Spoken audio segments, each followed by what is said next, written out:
계절의 여왕이라고 불리우는 5월의 이제 마지막 날이 되었습니다.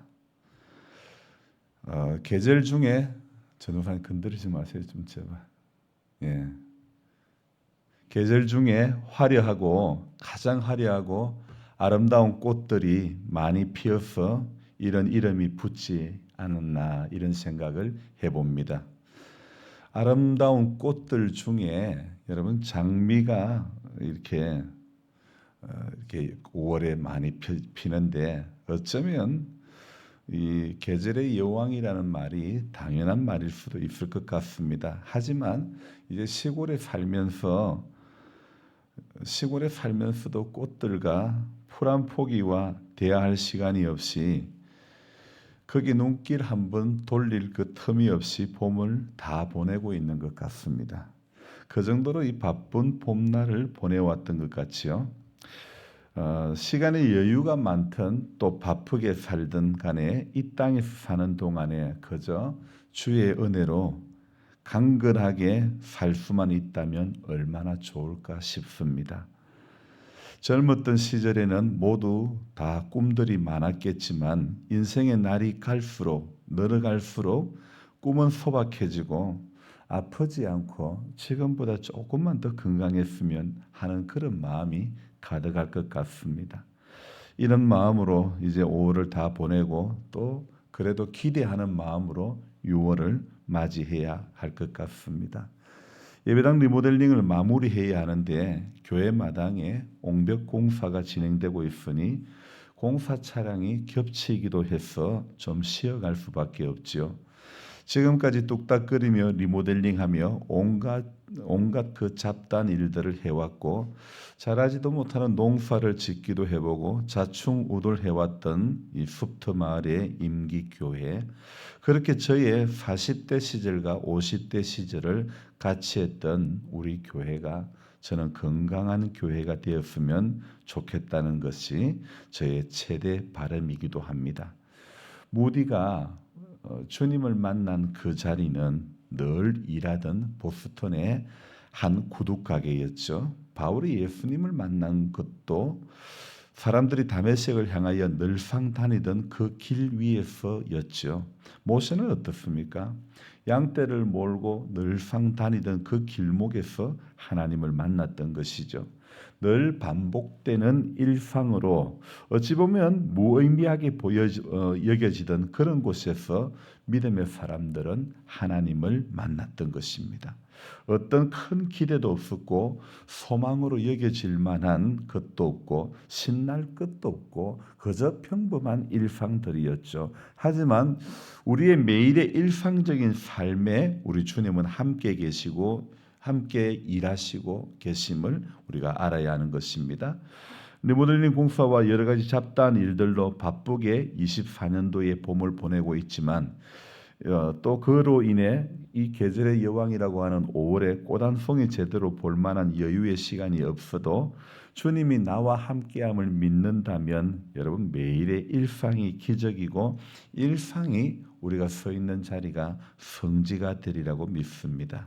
살아가면서 이런저런 어려운 일들을 겪을 때가 많죠. 그러나 견딜 수 없이 힘들고 끝이 안 보이는 시련이 찾아온다 할지라도 영원히 계속되는 어려움은 고난은 없다는 것을 우리는 알을 수 있죠. 저는 아직까지 성지 순례를 가보지 않았지만 그러나 우리나라 기독교 역사 가운데 성지라고 불리우는 그런 장소들은요 한결같이 말할 수 없는 그런 고난의 현장이었죠. 사람들은 그런 고난의 현장을 성지라고 이렇게 부르며 찾아가고 있답니다. 주님이 함께 하시면 여러분 고난의 현장도 성지가 되는 것이죠. 초라한 곳도 주님이 함께 하시는 거룩한 땅 성지가 됨을 믿고 오늘도 맡겨주신 일에 불평 없이 감사하는 하루가 되기를 소망해 봅니다. 예수님께서 금방 죽음과 부활을 예고하셨음에도 어제의 말씀에 자식의 문제로 청탁하러 나온 어머니의 생뚱맞은 일상 가운데서도 하나님은 분명히 일하시는 하나님인 것입니다. 예수님께서는 죽음을 앞두고 있는데도 여러분 어찌 자식 하나는 좌편에 하나는 우편에 앉혀달라는 말이 나올까 이런 생각이 들지만 하지만 그런 말이 나오는 것이 인생인 것 같습니다. 여러분 성경은 이거다 말씀하고 있어도 내 생각은 저거다라고 고집하며 사는 것이 바로 우리네들 모습 아닙니까? 소위 말하는 저도 목회 성공이라는 말이 사실 사이즈가 큰 교회를 만드는 것이 아니고 하나님의 말씀대로 사는 성도들이 많아지는 교회로 세워가는 것이 바로 우리 주님이 기뻐하시는 목회인 것 같습니다. 이런 의미에서 저는 지금 주님이 하나님께서 기뻐하시는 그런 목회를 하고 있는 것일까? 저 스스로 질문해 보지 않을 수가 없고 우리 성도님들 역시 하나님 앞에 지금 내가 하는 신앙생활이 하나님이 기뻐하시는 신앙생활을 하고 있는 것일까? 이런 질문을 해보지 않을 수가 없는 것입니다. 여러분 분명한 것은 내가 좋아하는 것으로는 하나님의 의를 이룰 수가 없다는 거죠. 5월의 마지막 날에 여러분 우리가 해야 할 말이 인생의 마지막 날에 또한 우리가 해야 할 말이 끝까지 주님 기뻐하시는 일 하다가 주님 앞에 서기를 원합니다. 이렇게 기도하고 말해야 될 것 같습니다. 바로 이것이 우리 주님이 원하시는 것입니다. 여러분 신앙생활을 잘 하느냐 못하느냐를 판단하는 기준 가운데 가장 중요한 것이 무엇이냐면 그 사람에게 열매가 있느냐 없느냐, 열매를 맺느냐 못 맺느냐 이것이 중요한 기준이 되는 것 같습니다.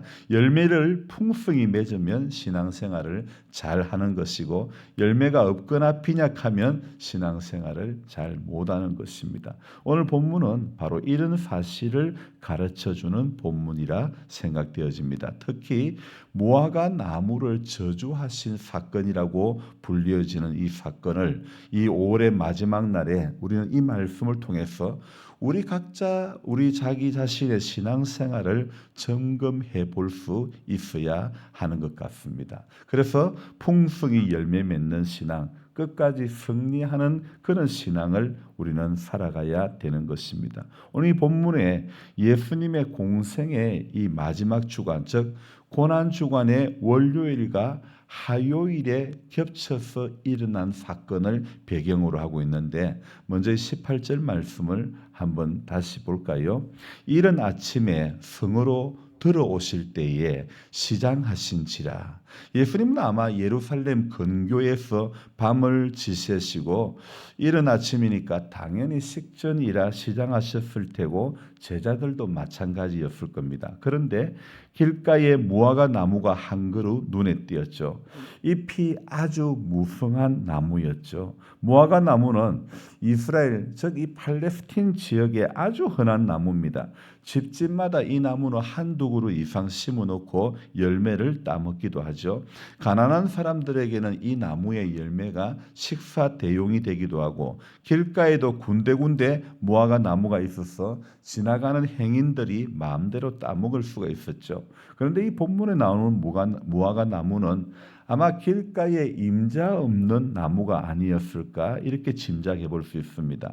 그런데 이 나무에 가까이 가서 보니까 문제는 잎사귀만 있고 열매가 없었다는 것입니다. 19절 말씀을 볼까요? 길가에 한 무화과 나무를 보시고 그리로 가사 잎사귀 밖에 아무것도 찾지 못하시고 나무에게 이르시되 이제부터 영원토록 내가 열매를 맺지 못하리라 하시니 무화과 나무가 곧 마른지라. 자, 잎사귀 밖에 아무것도 찾지 못하시고 이 무화과 나무라는 이 나무의 특이한 점이 무엇이냐면요. 꽃이 없는 것도 특징이고 잎사귀보다 열매가 먼저 나온다는 것이 무화과 나무의 특징입니다. 대개는요 어떻습니까? 제일 먼저 잎이 나고 그 다음 꽃이 피고 맨 나중에 열매가 맺어지는 것이 정상이죠. 그런데 이 나무는요 먼저 열매가 나오고 그 다음에 잎이 나오는 그런 특이한 점이 있습니다. 그래서 보통의 나무와는 좀 달랐던 그런 나무죠. 그러니까 무화과 나무의 잎이 무성한 것을 보면 당연히 뭐가 있어야 됩니까? 열매가 있어야 되는 거죠. 그런데 잎만 무성했지 열매는 지금 전혀 발견할 수 없는 거죠. 한참 시장길을 느꼈을 때에 무척 아쉬울 것 같습니다. 예수님은 그 나무를 향해서 어떻게 했습니까? 오늘 19절 중간 이후에 나무에게 이르시되 이제부터 영원토록 네가 열매를 맺지 못하리라 하시니 무화과 나무가 곧 마른지라. 열매 없는 것을 보시고 그 나무를 저주하셨죠. 자, 이 말씀을 보면요, 이 사건을 보면 참 얼핏 보면 좀 이상하지 않습니까? 아무리 나무이지만 예수님이 너무했다는 생각이 들 수 있을 정도로 이 오늘 이 본문과 같은 병행 구절인 마가복음 11장에 보면요, 이는 무화과 때가 아니라고 그런 표현까지 있습니다. 그러니까 무화과가 달릴 제철이 아니라는 그런 이야기라는 거죠. 제철도 아닌데 열매를 따먹으려다가 없으니까 저주한다는 것, 이거 어찌 보면 너무한 이야기라고 우리가 생각할 수도 있죠. 그러나 예수님의 행동과 말씀 하나하나를 이렇게 복음서에서 우리가 체크해 보면요, 다 의문이 풀릴 수 있죠. 충분히 풀릴 수 있는 문제입니다. 이 말씀은 너무하신 예수님의 모습을 말하는 게 아니고 오히려 이 안에 예수님께서 우리에게 가르치는 영적인 교훈이 있다는 것입니다. 예수님은 그 무화과 나무를 중요한 교훈을 가르치기 위해 시청각 재료로 지금 사용하시고 있는 거죠. 여러분, 우리가요, 나라에서도 공익 광고를 만들기 위해서는 몇억, 몇십억, 몇백억을 들여가지고 이렇게 영화 한 편, 광고 한 편을 이렇게 제작하기도 하는데 그 흔한 임자 없는 길가의 나무 한 그루를 사용한다는 것이 너무한 그런 일은 아니지 않을까요? 더욱이 예수님은 창조주 하나님의 아들로 따지고 보면 이 나무에 누굽니까? 어엿한 임자이라고 말씀할 수도 있지 않습니까? 예수님은 그 아쉬운 마음 때문에 무화과 나무를 저주하신 게 절대 아닙니다. 예수님은 열매 없는 무화과 나무에 대해 아쉬워하는 제자들의 공감대를 바로 교훈의 기회로 삼았던 거죠. 그러면 과연 예수님이 의도하신 교훈은 무엇인가? 한마디로요, 오늘 이 무화과 나무를 저주한 이 사건은요, 예수님께서 의도하시고자 하는 교훈은 신앙인은 반드시 열매를 맺어야 된다는 것입니다. 우리가 믿음으로 구원받지만 그러나 그 믿음의 신실성은요, 열매를 맺음으로 증명이 되는 것입니다. 예를 든다면 사과나무 한 그루가 있습니다. 저도 사과나무를 이렇게 한 그루를 심어놨는데 이 시간이 흐르고 때가 되면 반드시 사과가 달려야 하는 거죠. 만일 사과나무처럼 비슷하게 생긴 나무가 있는데 시간이 흘렀는데도 열매를 맺지 않으면 그 나무는 가짜임에 틀림이 없죠. 여러분, 우리 신앙도 마찬가지라는 것입니다. 믿음으로 죄와 사망에서 구원받고 하나님의 자녀가 된 게 사실이죠. 그러나 시간이 흘러가면 믿음의 결과로서 어떤 게 나타나야 됩니까? 우리 행위의 열매가 나타나야 한다는 것이죠. 그래서 야고보서에서는 누누이 강조하는 것이 이와 같이 행함이 없는 믿음은 죽은 것이라, 그런 말씀을 하고 있죠. 또 영혼 없는 몸이 죽은 것 같이 행함이 없는 믿음은 죽은 믿음이라, 이렇게 말씀하셨죠. 우리 예수님도요, 마태복음 7장에 그의 열매로 그를 안다. 가시나무에서 포도를 또는 엉겅퀴에서 무화과를 따겠느냐. 이와 같이 좋은 나무마다 아름다운 열매를 맺고 못된 나무가 나쁜 열매를 맺나니 좋은 나무가 나쁜 열매를 맺을 수 없고 못된 나무가 아름다운 열매를 맺을 수 없느니라. 아름다운 열매를 맺지 아니하는 나무마다 찍혀 불에 던지우리라. 이러므로 그의 열매로 그들을 알리라. 열매로 나무를 알아보는데 만일 열매가 없으면 찍어서 불에 던져진다고 말씀하고 있지요. 예수님이 무화과 나무를 굳이 저주하신 이유가 바로 여기에 있습니다. 참된 신앙인은 반드시 열매를 맺어야 된다는 것이죠. 만일 그렇지 않으면 열매가 없다면 심판받는다는 것. 오늘 이 무화과 나무가 마르는 무화과 나무를 마르게 하는 이 저주의 사건 속에서 우리가 건져야 할 우리가 깨달아야 할 교훈이 바로 이겁니다. 우리가 신앙생활 연수가 오래되면요 반드시 그 연수에 맞는 열매를 하나씩 하나씩 저와 여러분들이 맺어가는 그런 하나님의 사람들이 되어야 될 줄로 믿습니다. 기도하겠습니다. 좋으신 하나님 아버지, 무화과 나무를 이렇게 저주한 이 사건이 우리에게 주는 교훈이 무엇인가 생각해보는 5월의 마지막 날 아침입니다. 한 해 한 해가 가고 한 달 한 달이 갈 때마다 사람들은 해놓은 것은 없고 시간은 너무 잘 간다는 말들을 자주 하고 있습니다. 우리는 어떤 열매를 맺고 어떤 일들을 지금까지 해놓고 또 하고 있습니까? 하나님은 어떤 대단한 일을 하는 것보다도 우리의 삶이 일상에서 하나님 앞에 열매 맺는 그런 대단한 큰 어떤 것은 아니라도 작은 것이라도 열매 맺음이 있는 것을 우리 하나님은 기뻐하시고 계시는 줄로 믿습니다.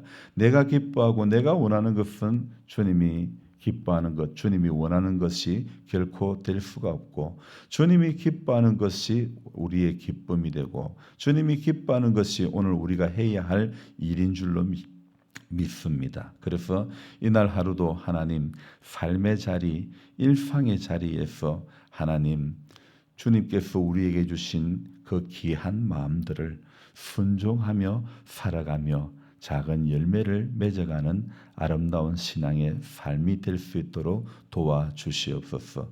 하나님 이날 하루도 주와 동행하기를 소망하게 해주시고 연약한 가운데 있는 우리 이 집사님을 기억해 주시고 불쌍히 여겨 주시고 속히 잘 회복이 되어질 수 있도록 도와주시고 마을에 계시는 여러 환자들을 하나님께서 기억해 주시고 불쌍히 여겨 주시고 회복의 은총을 내려 주시옵소서. 주님 몸된 교회가 이 마을 속에서 참 열매 맺고 아름다운 자리매김을 할 수 있도록 교회와 우리 성도님들 한 분 한 분의 삶 가운데 주님 빛된 삶, 소금의 삶 잘 그 역할을 감당할 수 있도록 도와주옵소서. 예수님의 존귀하신 이름으로 감사하며 기도드리옵나이다. 아멘. 간절한 마음으로 주여 부르고 기도합니다. 주여, 주여, 주여. 하나님 아버지, 우리에게 또 이날을